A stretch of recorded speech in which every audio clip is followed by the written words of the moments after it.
No IIT, no IIM, no corporate job.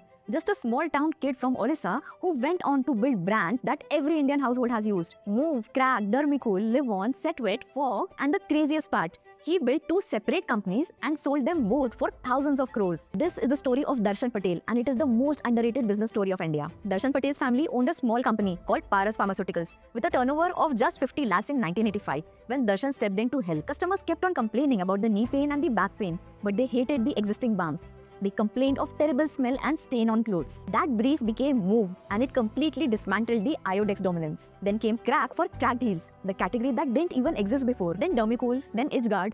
One by one, Darshan Patel kept on creating categories, not just the products. By 2010, Paras became one of India's biggest consumer healthcare companies. That is when Reckitt Benckiser stepped in, the British giant that makes Dettol and Harpic. The acquisition deal, 3,260 crores for a company that just started at 50 lakhs. Most people would retire after a deal like that, but Darshan Patel did not. He started again from scratch, and this time the company was Winnie Cosmetics. Darshan Patel again listened to the consumers who said the deodorants, it finishes too fast. His idea was simple: remove the gas and give the consumers 800 sprays, and launched Fog. The ad became legendary. क्या चल रहा है?